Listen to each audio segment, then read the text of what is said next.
If you've ever found yourself relying on repetitive mouse clicks just to rasterize a layer in Photoshop, this video is about to make your workflow a lot smoother. Today, I'll show you exactly how to set up a custom shortcut key for rasterizing in Photoshop. So with just a quick tap, you can convert vector shapes, smart objects, or text into pixels, and keep right on creating without breaking your stride. By the end of this tutorial, you'll have your own shortcut set up, saving yourself tons of time on future projects. Alright, let's dive in together. First things first, open up your Photoshop. Just launch the program as you normally would.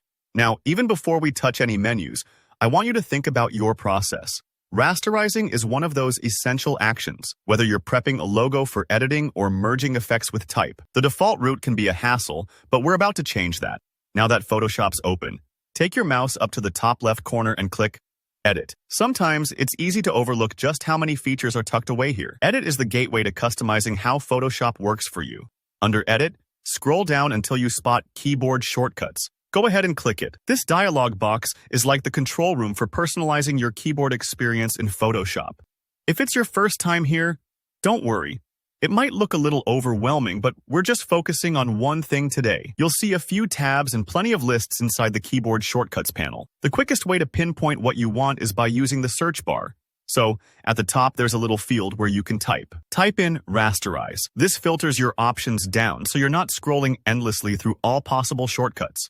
You should see Layer Rasterize pop up on the list. If you don't see it right away, just double-check spelling or scroll manually. Sometimes features are organized under specific categories. Now, here's the fun part.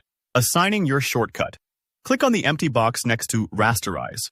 Photoshop's waiting for you to press your chosen key combination. For today's demo, let's assign it to Alt F1.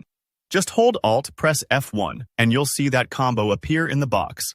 It's a good idea to pick a shortcut that's not already used by another function, and Alt plus F1 is rarely taken, making it a safe bet. Remember, shortcuts are all about muscle memory. If you find yourself rasterizing often, this will be a game changer for your speed. Once Alt plus F1 is assigned, hit OK at the bottom to confirm.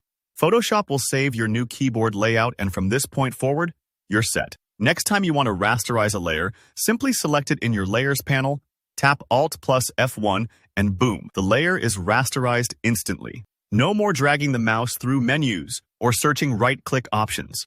You'll notice how fluid your process feels. It's a little shift, but it really adds up over time, especially if you're working on multi-layered compositions or doing batch editing. Don't worry if you accidentally pick a shortcut that conflicts with another command. Photoshop will warn you, and you can always go back and choose something else. The goal is to make your workflow feel as natural and seamless as possible, almost like Photoshop knows exactly what you want to do next. And that's all there is to it. With your new Rasterize shortcut, you're ready to streamline your editing and get more creative with less friction.